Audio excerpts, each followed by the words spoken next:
yamde sappo e jeɗɗi silmaji capantati jelgoji to leydi Burkina Faso yamde sappo e jetti silmaji capantati yola do Nigeria bisimilla mon e kabaruji kikide ɗi.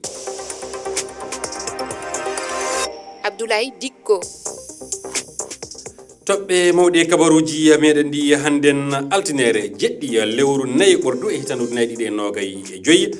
leydi Algérie holli mette mum e tuume ɗe laamu Mali fawi e dow mum ɗum woni wallugol waɗoɓe ko boni ndi leydi holli ɗum nimsi muɗum ko tawa Niger e Burkina Faso jaɓi tawtude leydi Mali e ɗe tuume ɗe ngala dalili e wilamu Algérie ardiɓe Mali woduɓe joni ɓe yo suuɗoɓe noon ronkere mum en nden goni e muɗum to leydi Burkina Faso e timmode yontere ƴaɓɓinde nde ko ɓaɗi kono koɓe capanta ton mbara e kippanɗe ɗiɗi jeyade koɓe jinima ɗe gaɗi les province Kédougou hirnangue leydi ndi tafon noon laamu Burkina Faso o sefaki hen Emmanuel Macron horejo leydi France kanko mo tawa gilla kengen leydi Égypte mo holliti tawdede e miijo leyɗe araɓe ɗe e jogola alhaali Gaza mo noddi e piyane ɗe e darne nguuredu walle no naati Gaza.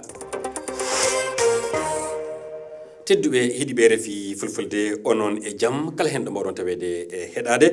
poɗodiral hakkude Algérie e Mali mbiyana jaati hakkude Algérie e leyɗe AES ɗe ana jokki handen laamu leydi Algérie waɗi ɓataki jaabade jeygal leyɗe AES hankinna caggal nde Algérie holli mette mum e ko noddiri pene e fewde e mayri ardiɓe Algérie jamiri hono nodditinde wakili muɗum Bamako e Niamey e ndi leydi du holliti wiide sottini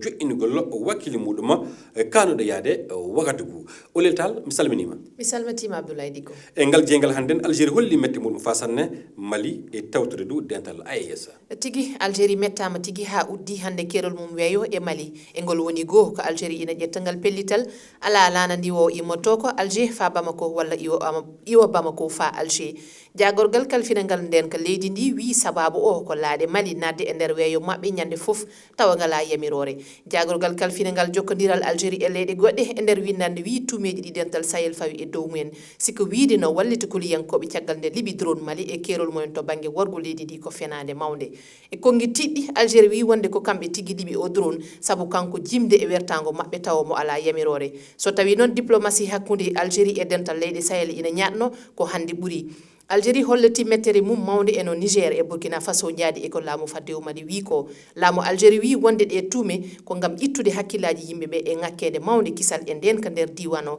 kono kadi laamu Mali ko e nder jiɓru woni o saaha jagorgal kalfinangal jokkodiral Algérie e leyɗe goɗɗe ha joni andani wonde konunkoɓe laamiɓe Mali ko ronkuɓe kala e fannu gila e politique faggudu ha e kisal Algérie ne wi yo ambassadeur Algérie naɓe to Mali e Niger gartu ɓaade dental leyɗe Sahel no di ambassadeur mabɓe Algérie kono haymo Burkina Faso toɗɗonoɗo joɗata ko tawo a jarama Oulel Tall e ɗin kabaruji fa han yoga e yimɓe politique leydi Mali gaɗi jeygal hollude mette mum en e ko tawa Algérie jaɓi samminde drone leydi Mali e ɓen yimɓe politique aɗa tawa nde fedde kodema ɗum woni nde Hussein Amion Guindo ko walde mum du hono baale politique goɗɗe yeru IRD kañum du kolli mette mum en fewde Algérie e hollude balla mabɓe laamu fadde Mali